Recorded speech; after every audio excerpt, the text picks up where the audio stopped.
So when we're trying to find the confidence interval when we don't know sigma, okay, or population, which is more common, that our population standard deviation is unknown, we use what's called a student's t-distribution. So here's a little information about the student's t-distribution. It is symmetrical about the mean, which is 0, just like the normal distribution. What it depends on is what is called the degrees of freedom. That means there's n-1 values that are free to vary. It is also bell-shaped, but has much thicker tails than the standard normal distribution. And here's an interesting thing. As the degrees of freedom increase, which means as the sample size increase, it gets very close to the normal distribution. So that's why we say here we use it when n is less than 30. Oftentimes, if the sample size is larger than 30, we can just use the normal distribution. Okay? So, just like the z value that we were calculating, there is a t value that we calculate, and here is our formula for calculating our confidence interval. Okay, so if you look at this picture, just so you know, the t-distribution just has fatter tails here than a normal distribution.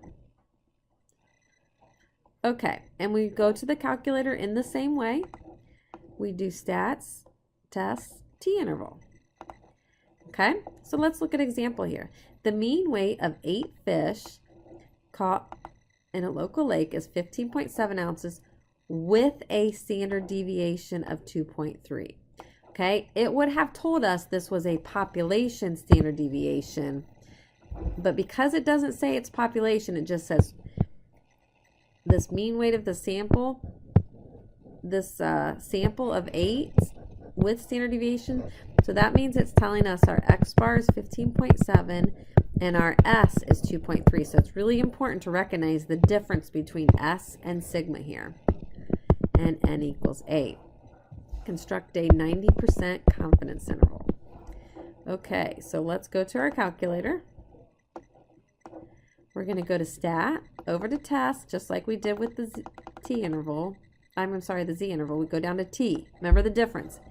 If you only know the sample standard deviation, which the notation is s, then we use the t interval, s and t. If we know the population standard deviation, sigma, z, then we use the z interval. So here we're going to use the t interval. We don't have data, we just have stats. So x bar here is 15.7. Enter. Our standard deviation is 2.3. Enter. Our sample size is 8. Enter, and we're looking for a 90% confidence interval. Everybody okay? The calculator takes a second to calculate this. So our interval is 14.159 to 17.241. I forgot what I said there.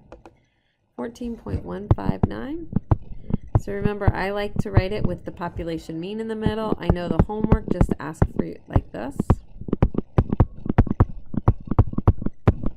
So the margin of error, again, we're just going to take that upper limit minus our mean.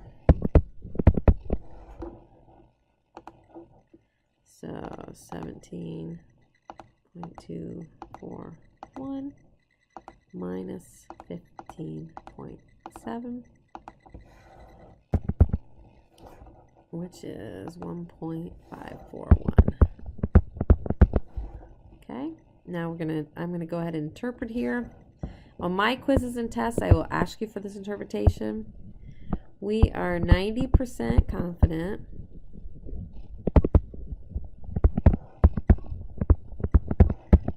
that the mean, so I just kind of look at this, put it in this terms. The mean weight of the population of fish in the lake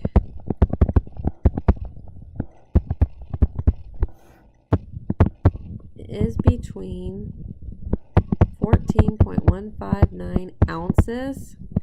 Okay, you have to have the unit here, and 17.241 ounces. Okay? Okay, The third confidence interval we're going to talk about in this section is when we're estimating P in the binomial distribution. So this is when we're dealing with qualitative data. Okay, so we're going to estimate P hat, which is R or X over N. That's our point estimate. Okay, again, this is when we have qualitative data. Here's our formula to calculate our confidence interval. But again, we are going to use our calculator here. And we're going to go to stat, test, one prop, z interval. Okay, so let's look at an example.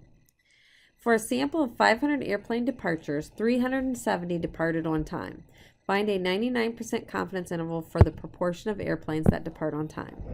So we're going to be given a sample size of 500, and then our R, or sometimes we call it X, is how many of them. So again, this is qualitative data, so we won't have a mean, we won't have a standard deviation.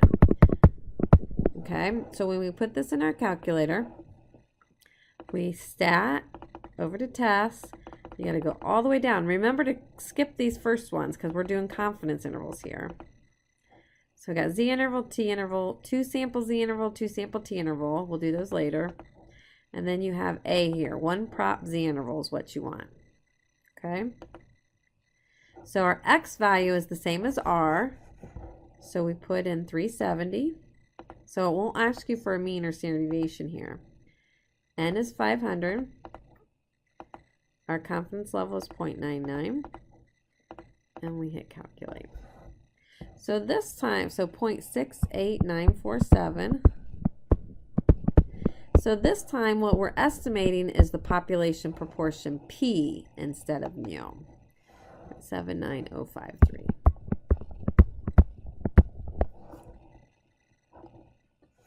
Okay, so we are 99% confident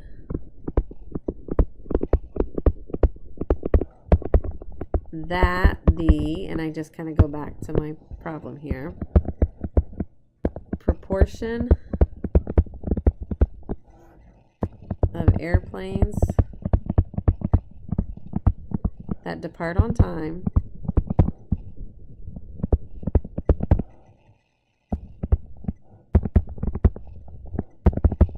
is between, and this time when we're dealing with proportions, we don't have a unit.